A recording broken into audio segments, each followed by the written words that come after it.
आज हम अवचेतन मन और उससे जुड़े विज्ञान पे बात करेंगे, जिसमें हम देखेंगे कि पर्याप्त अभ्यास के पश्चात हम किसी भी पेशेंट को देखकर, किसी आदमी को देखकर हम भविष्यवाणी कर सकते हैं कि ये इस जैसे देखकर हम कह देते हैं ना कि इसका मूड अच्छा नहीं है, मूड अच्छा है, वैसे ही हम किसी पेशेंट की भविष्यवाणी कर सकते हैं यदि मेडिकल फील्ड का अनुभव हो तो। दूसरा है कि यदि हमारी आदतें स्वचालित हो जाती है, आदतें हमारे ऑटो पायलट पे चल रही है, तो वहाँ पे उस व्यवहार या उस काम पे हम ध्यान देना छोड़ देते हैं। तीसरा है कि व्यवहार बदलने की प्रक्रिया जागरूकता से शुरू होती है, और जैसे हम जागरूक होंगे तो हम अपने व्यवहार और अपनी आदतों में भी परिवर्तन कर पाएंगे। जो चौथा है पॉइंटिंग एंड कॉलिंग, ये जापान की राजधानी टोक्यो के बुलेट ट्रेन में उपयोग होने वाला एक बहुत ही अच्छा सिस्टम है, जिसके बारे में हम देखेंगे। नेक्स्ट पॉइंट है आदतों का स्कोर कार्ड बनाना, इसके आधार पे हम अपने आदतों की निगरानी कर सकते हैं, उसे हम एक अच्छा डायरेक्शन दे सकते हैं। तो हम पहले वाले टॉपिक पे बात करेंगे भविष्यवाणी वाले पे। इस वीडियो के सारे कंटेंट जेम्स क्लियर की बुक एटॉमिक हैबिट पे आधारित है, जिसके चैप्टर 4 में राइटर ने एक एग्जाम्पल दिया है कि एक मनोवैज्ञानिक गैरी क्लाइन ने मुझे एक कहानी बताई कि जिसमें एक बहुत ही जो पैरामेडिकल स्टाफ, जिसको आप नर्स भी कह सकते हैं, वो थी। और उन्होंने एक पार्टी में जब अपने ससुर को देखा, उन्होंने अपने ससुर को बोला कि ससुर को वो बोली कि आपको मतलब आपकी तबीयत कुछ स्वस्थ नहीं दिख रही है। तो जो उसके ससुर थे उन्होंने भी कहा कि नहीं बहू, मुझे भी तुम्हारी तबीयत सही नहीं दिख रही है। मतलब उन्होंने बातों को मजाक में लिया। फिर कुछ समझाने के बाद वो जो कुछ समय के बाद उसके जो ससुर थे उनका हार्ट का ऑपरेशन हो रहा था, उसमें कुछ ब्लॉकेज हो गया था। अब राइटर इसके माध्यम से बताना चाहते हैं कि वो जो नर्स थी, वो चूंकि हार्ट के पेशेंट के पास काम कर चुकी थी, इसलिए उसे आइडिया ये था कि जब हार्ट में कोई ब्लॉकेज क्रिएट होता है तो वह शरीर के जो मेन अंग है वहां पे वो खून का सप्लाई करता है, और बाकी जो दूसरे जगह पे है, जैसे चाहे वो त्वचा हो,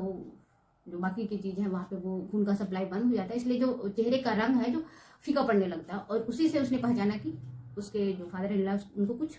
प्रॉब्लम है। एक दूसरा जो उन्होंने एग्जाम्पल दिया है वो बॉर्डर पे लगे एक रडार विश्लेषक का दिया है कि बॉर्डर पे जो विश्लेषक होते हैं इनकी दृष्टि इतनी सूक्ष्म होती है, इनका नॉलेज इतना सूक्ष्म होता है, वो मिसाइल देखकर वो पता कर लेंगे कि ये किस देश की मिसाइल है। एक जो तीसरा एग्जाम्पल उन्होंने दिया है कि रेडियोलॉजिस्ट है जो ब्रेन का स्कैन देखकर वो बता सकता है कि ब्रेन के किस भाग में स्ट्रोक आने की संभावना है। तो ये सब है कि आप अगर चीजों को डेली ऑब्जर्व करते हैं, जैसे क्लास में जो टीचर होते हैं वो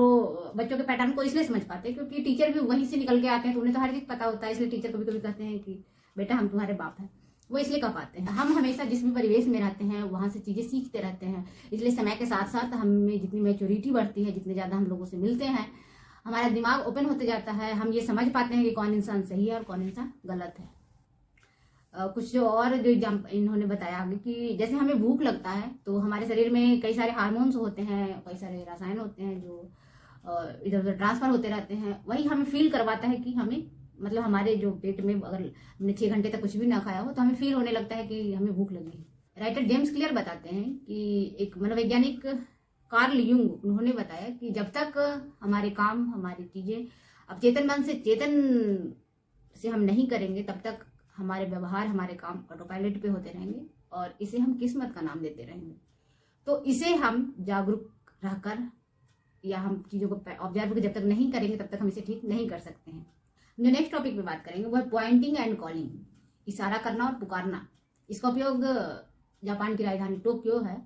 और वहां पे एक बुलेट ट्रेन भी किया जाता है। उसमें जो ट्रेन का ऑपरेटर है, जिसको आप ड्राइवर भी बोल सकते हैं, वह विभिन्न चीजों को देखकर वो बोलता है। अगर वो गाड़ी चला रहा है तो स्पीडोमीटर पे हाथ रख के वो बोलेगा कि ट्रेन की स्पीड कितनी है, ग्रीन सिग्नल पे आ जाएगा तो बोलेगा कि तो बोलेगा सेम वैसे ही। और जैसे ही ट्रेन का चलने का टाइम हो गया तो वो टाइम टेबल की ओर इशारा करके बोलेगा कि ट्रेन का चलने का टाइम हो गया। सेम वैसे ही जो ट्रेन के जो बाहर के जो प्लेटफॉर्म पे कर्मचारी होते हैं वो भी सेम जो करते हैं कि जैसे ट्रेन अगर चलने के पहले वो सिग्नल देंगे,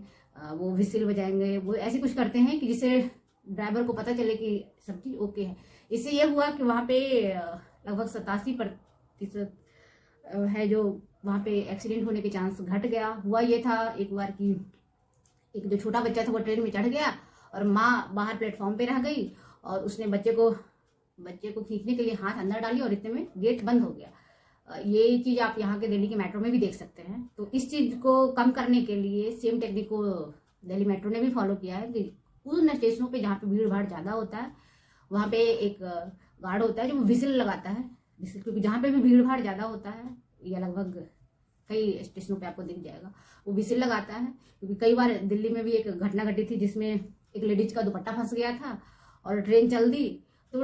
वो लेडीज काफी दूर तक घसीट की गई और उस कारण उसकी डेथ हो गई थी। तो राइटर कहते हैं कि ये इसलिए किया गया है कि एक इंसान है जो अगर चुपचाप से काम कर रहा है तो उसमें है कि उसकी केवल एक, जैसे आंख है तो केवल आंख काम कर रहा है, जब वो टाइम टेबल की ओर इशारा कर रहा है या स्पीडोमीटर की ओर इशारा कर रहा है, बोल भी रहा है, सुन भी रहा है, तो उसकी जो सारी ज्ञानेंद्रियां एक साथ काम कर रही है, तो इसलिए कुछ भी गड़बड़ होने के चांस बिल्कुल घट जाता है। राइटर एक और इस तरह का एग्जाम्पल देते हैं कि मेरी बीवी भी सेम तरह की चीजें फॉलो करती है। वो जब घर से निकलेगी तो वो ऐसे दिखाएगी कि चाबी का गुच्छा मेरे पास है, मेरा पर्स मेरे पास है, मेरा पति मेरे पास है, ऐसे करके बोलने से है कि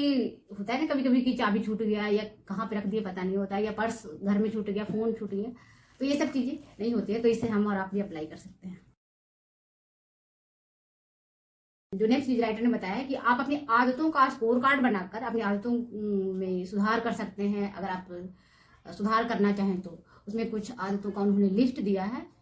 जिसको मैं यहाँ पे शेयर कर रही हूँ। जैसे सुबह उठ के अलार्म बंद करना, उन्होंने उसमें जो अच्छी आदतें हैं उसको हम प्लस में राइटर ने लिखने को सजेस्ट किया है, और जो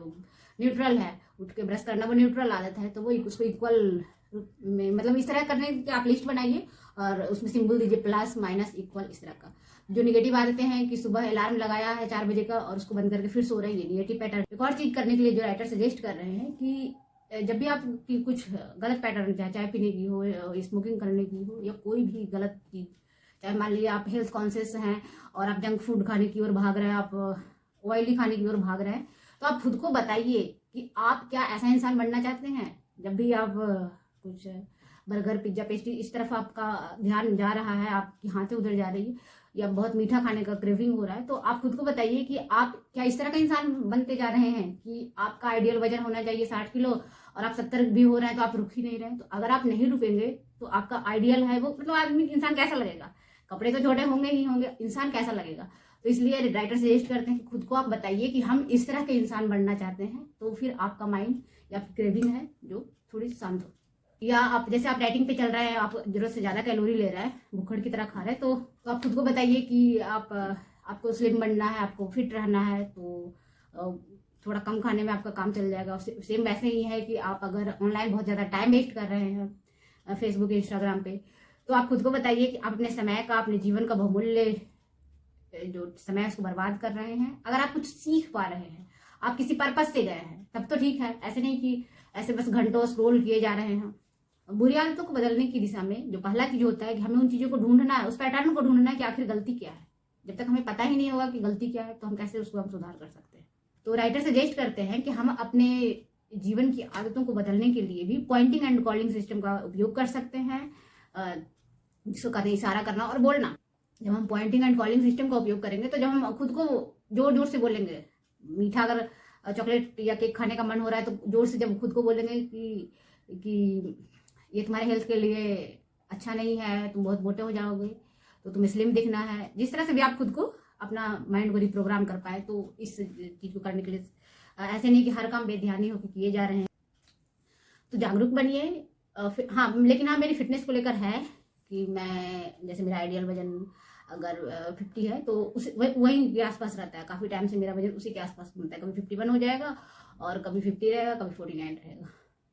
49 से अभी तो चूंकि फास्टिंग वगैरह भी ज्यादा हो गया है तो अभी थोड़ा 49 या 48 भी हो जाए, लेकिन कभी भी मेरा वजन एक्स्ट्रा नहीं होगा। ये क्योंकि ये करते करते मेरा इतना हैबिट में शामिल हो गया है कि ऑयल खाने की तरफ मेरा ध्यान ही नहीं जाता है। तो अपनी जागरूकता को बढ़ाकर पॉइंटिंग एंड कॉलिंग टेक्निक को अपनाकर हम अपनी आदतों में सुधार कर सकते हैं और खुद को सेहतमंद रख सकते हैं। मुझे इतना ध्यान से सुनने के लिए थैंक यू। और यदि आप मेरे चैनल पर नए हैं तो प्लीज लाइक, सब्सक्राइब और शेयर। Thank you.